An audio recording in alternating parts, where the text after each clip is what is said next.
Today's topic is first is magnetic flux, second is Faraday's first law, third is Faraday's second law and fourth is Lenz's law.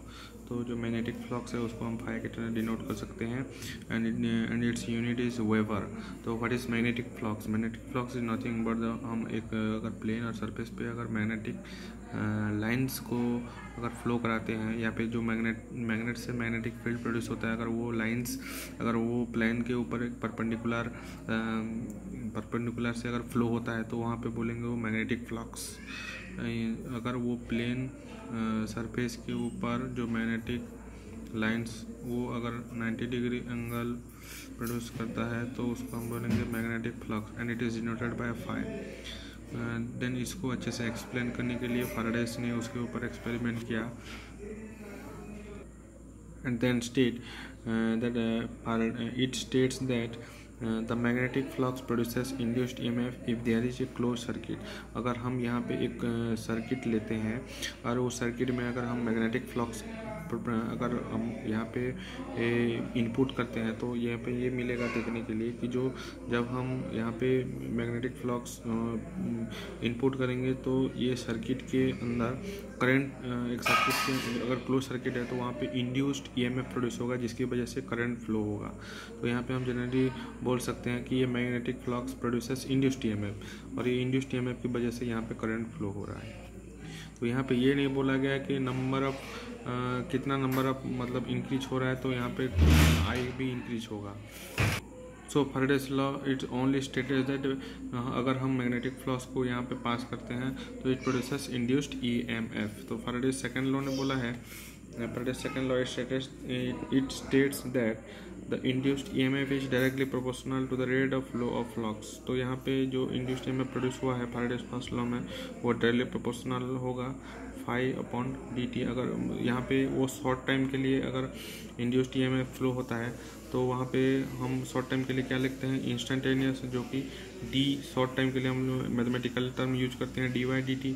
तो ये directly proportional होगा E is directly proportional to d/dt. अगर वो larger time के लिए है तो यहाँ पे हम लिख सकते हैं E is directly proportional to del phi upon dt, जो कि लार्जर टाइम के लिए होता है. और तीसरा है हमारा लेंस लॉ. लेंस लॉ क्या बोला? ये states that the direction of induced EMF current induced current is always such as to oppose the change in the circuit or the magnetic field produces it. तो Faraday's law ने जो statement दिया था उसको oppose करता है लेंजस law, क्योंकि according to Faraday's law अगर हम यहाँ पे एक मैग्नेट को स्टे करते हैं तो यहाँ पे जो मैग्नेटिक लाइंस निकलता है वो अगर वो मैग्नेटिक फ्लक्स निकलता है अगर वो प्लेन सरफेस या फिर कोई सरफेस के ऊपर प्रोड्यूस होता है तो उसकी वजह से EMF प्रोड्यूस होता है. But in real life it is not applicable. तो फैराडेस लॉ को वेल एक्सप्लेन करने के लिए लेंजस लॉ ने अपना स्टेटमेंट दिया और वो बोला है कि अगर हम मैग्नेट के ऊपर कुछ वर्क करते हैं जो कि मैकेनिकल वर्क बोलेंगे उसको, तो वहाँ पे क्या होगा वो जो फ्लक्स वहाँ पे पास करेगा वो फ्लक्स पास करके वो इंड्यूस्ड EMF प्रोड्यूस करेगा और induced EMF further induced current produce करेगा. बट यहाँ पे कुछ तो लेंजस लॉ ने यहाँ पे यही बोला है कि जो इंड्यूस्ड फ्लक्स प्रोड्यूस होता है ड्यू टू यहाँ पे जो इंड्यूस्ड EMF प्रोड्यूस होता है ड्यू टू मैग्नेटिक फ्लक्स, तो वो मैग्नेटिक फ्लक्स अपने आप ही वहाँ पे अपोज करेगा. जबकि वो अपोज करेगा तो यहाँ पे हमको मैग्नेट के ऊपर कुछ मैकेनिकल वर्क करना पड़ेगा जिसकी वजह से यहाँ पे वो करंट प्रोड्यूस होगा.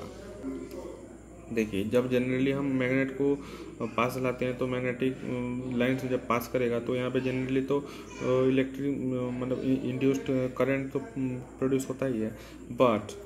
बट यहाँ पे इंड्यूस्ड करंट प्रोड्यूस होने के साथ साथ यहाँ पे ये जो इंड्यूस्ड करंट है यहाँ पे ये फ्लक्स को ये अपोज करता है, जिसकी वजह से अगर हम मैग्नेट को स्टेबल रखते हैं तो यहाँ पे वो करंट फ्लो नहीं होगा. बट लेंजस लॉ ने ये बोला है कि अगर हम यहाँ पे ये जो फ्लक्स मैग्नेटिक फ्लक्स निकलता है, मैग्नेटिक फ्लक्स निकलने की वजह से यहाँ पे इंड्यूस्ड करंट प्रोड्यूस होता है, तो वो इंड्यूस्ड करंट फिर से वही जो मैग्नेटिक फ्लक्स है उसको अपोज करता है, जिसकी वजह से ये मैग्नेट और पास नहीं हो पाता आगे। तो इसी को पास कराने के लिए हमको बाहर से मैकेनिकल वर्क करना पड़ता है। वो मैकेनिकल वर्क करना पड़ता है, जिसकी वजह से यहाँ पे करंट फ्लो होता है। अगर यहाँ पे वो जो डायरेक्शन ऑफ इंड्यूस्ड ईएमएफ का फ्लो अगर ये नीचे की तरफ रहेगा तो ये साउथ पोल होगा। अगर ये ऊपर की तरफ रहता है तो यहाँ पे नॉर्थ पोल होता है। तो बेसिकली हम बोल सकते हैं Lenz's law based upon conservation of energy, जिसकी वजह से और बोल सकते हैं कि Lenz's law converts mechanical energy into electrical energy. और यही प्रिंसिपल हमारा जो जनरेटर है इसी में यूज किया जाता है। जनरेटर में ये जो कॉयल है, कॉयल को घुमाया जाता है, ये कॉयल को घुमाकर वहाँ पे इलेक्ट्रिसिटी प्रोड्यूस किया जाता है। और इसकी वजह से हमारा इलेक्ट्रिकल रिवॉल्यूशन हुआ है, जिससे पहले कि हम एसी करंट को यूज करते थे बैटरी के ऊपर, लेकिन ये रिवॉल्यूशन आने के बाद हम एसी करंट यहाँ पे ये मैकेनिकल एनर्जी को वर्क करके हम मैग्नेट से हम हमारा जो कॉयल है वहाँ पे इलेक्ट्रिसिटी प्रोड्यूस कर सकते हैं। Thank you.